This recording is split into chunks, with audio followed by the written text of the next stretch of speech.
So I was watching a new Richard Grannon video, and he was talking about, as per usual, narcissistic abuse. He was like, oh, I came across this new stuff that made it so much more clear.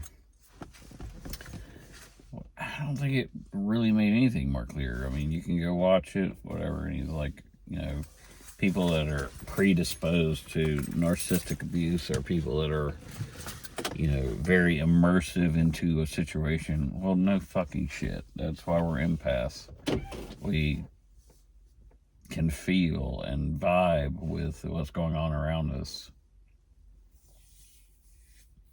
That's why we cry during movies or watching YouTube videos or whatever. I mean, okay, there's no revelation there. I'm sorry, there's not. Does it make us more prone to their lies? Absolutely. However, it doesn't change the fact that they're lying.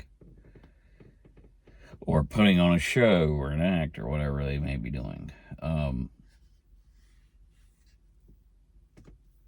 It's not really anything.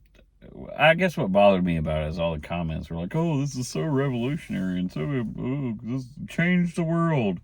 No, it didn't. No, it didn't. No, it didn't at all. You already knew that shit. I don't know what the fuck you're talking about.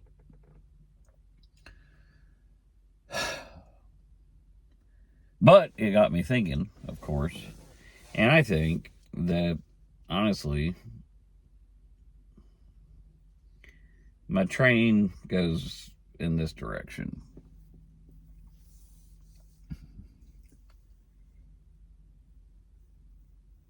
If I choose, and he used this example in his video, like going to a movie or a play and you get enthralled with it and you're like immersed in it, being the play is the relationship. If you choose to go there, you chose to go there. If you didn't choose to go there, you didn't choose to go there. And then he's, whatever, somewhere in there he's talking about dopamine release and people that have different kind of dopamine releases, like they want to be immersed because it's a dopamine release. Of course it is. Obviously it is. That's all well and good. But I think the elephant in the room that's not being addressed is, let's change the context of this. If I'm out having fun, at a bar or something, and I choose to do some drugs, that's all on me, bro. That's all on me. I got my dopamine release. I did some drugs. My fucking fault. My fucking problem. But we have to put in the frame, too, that sometimes people drug you on purpose without you knowing. What then? Is it your problem that you're empathetic and immersed in this situation and somebody drugged you without you knowing? Or is it, your fault because you're like, ooh, piece of candy, and you do some drugs? There's such a big difference. And I've been barking up that tree for fucking years now. Was it intentional or not? That's what matters to me. Did I pick the drug up and go, let me take it? Or did you slip it in my drink? Because there's a very, very big motherfucking difference. So, it doesn't, the fact that we're empathetic and immersive, sure, yeah, okay, fine. But does that absolve what happened when you got a roofie slipped in your drink? No, it doesn't. Now, I would say you can argue maybe the point of we need to be more protective over ourselves and more self-conscious and watch out for maybe getting too deep into a situation when it's not really anything to do with us. Yeah, sure, fine, I'll take that. that is the self-choice. I am going to take a drug or I'm not going to take a drug. But I'm going to fucking throw out the argument, and it's a justified argument, that every once in a while, somebody slips you a drug. And then you don't have a motherfucking choice. You just have to deal with all the aftermath. So, I don't know. I just found this video to be quite dismissive of that point, that it's not always our fault and our choice. Sometimes it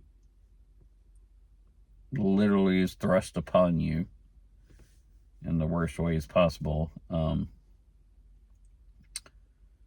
So, I'm not calling him wrong.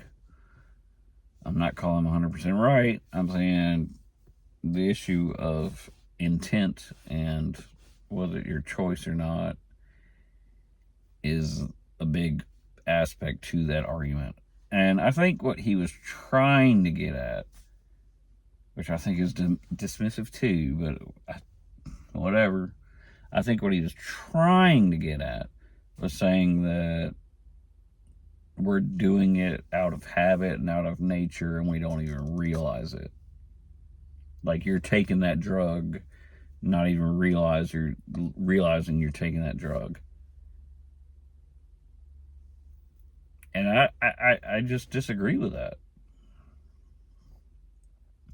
I disagree with that.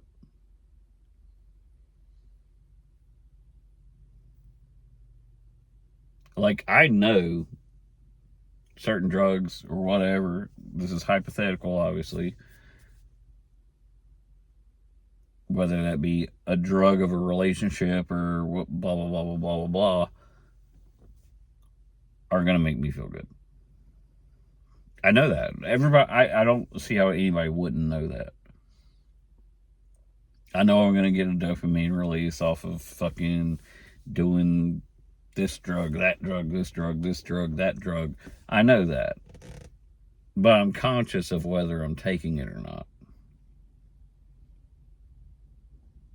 And maybe that makes me enlightened or just using my brain. I don't know. But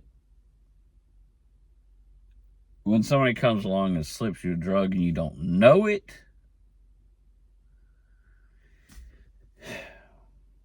that's a different story. I'm sorry. It's a different story. It's a completely different story.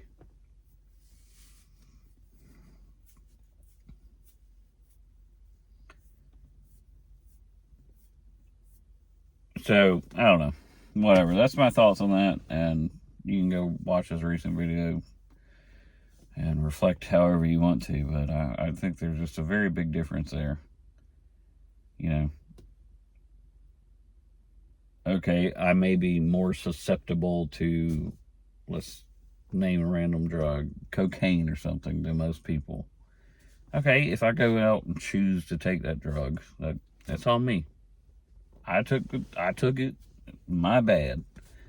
If I do something stupid, if somebody slips it to me while I'm not paying attention, puts it in my drink or whatever, well, no, that's no longer my bad. And I think that's the point where he's not realizing the actual negative intent of narcissistic people is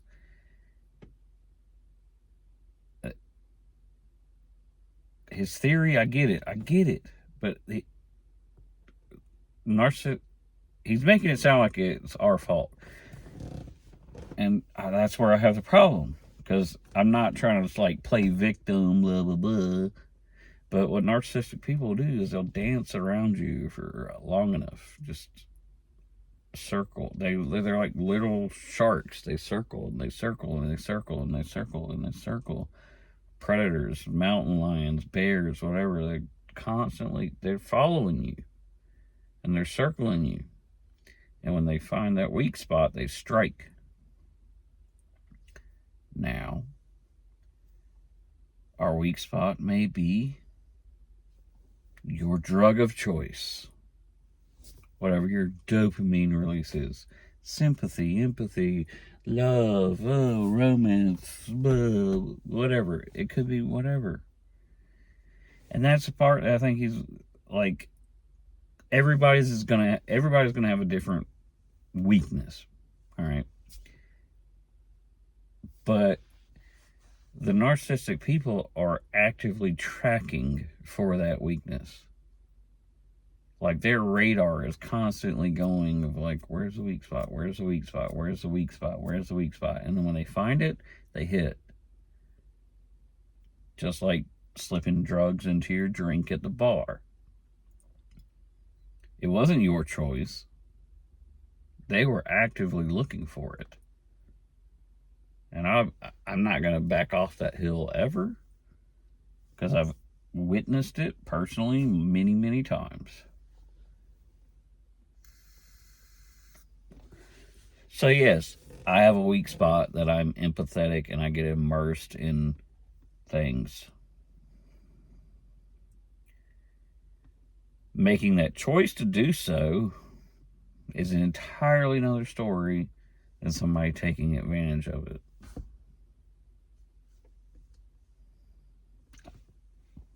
And I'll leave it at that. I'm just adding 2 cents to the fucking fire here, but I think that's a grave.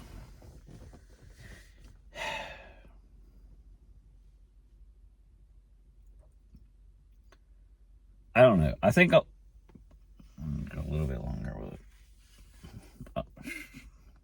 I think a lot of people in this world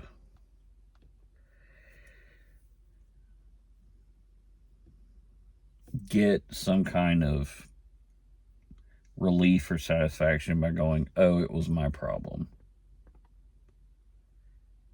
It was something in me that caused all this. And I don't think that way. I'm sorry, I don't think that way.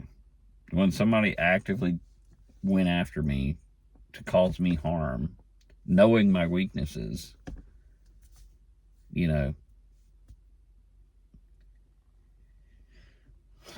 that's just totally different to me. I'm sorry, that's just totally different to me. Yes, everybody has their weaknesses.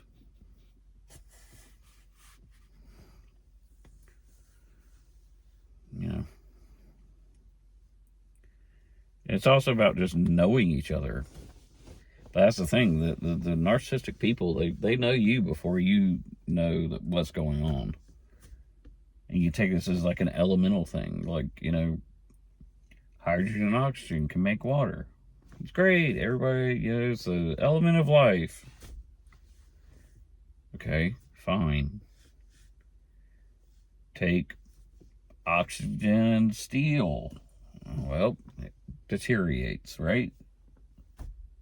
It's different elemental reactions between different types of people. And if you know, if I know that I'm fucking oxygen and I'm gonna be all up in steel shit, I know I'm gonna cause damage, right? I know it's gonna happen.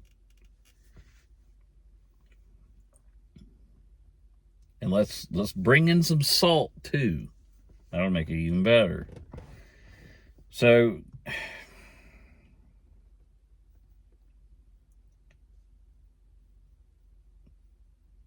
certain people just don't need to mix. But let's just say, hypothetically, hydrogen and oxygen are over there doing their thing, right? Steel's over there in the corner, and I'm salt. And I'm just like, you know what? Let's spice some things up here. That's my fault. I should have left them the fuck alone, doing their own shit. Could have made water, could have made H2O2, could have made a whole bunch of shit. Could have made fucking, you know, monoxide, could have made all this stuff, and I'm just like, let's just fuck some shit up. That's the difference. So I don't think it absolves you of anything to be like, oh, it was my fault. And I don't think it absolves you of anything to say, oh, it was all their fault. It was mutual party's fault. But the key point is who had the intention. Was it an accident? Was it on purpose? That's all that matters to me. Yes, certain elements do not combine. But who had the intention of fucking shit up? That, my friend, is what matters.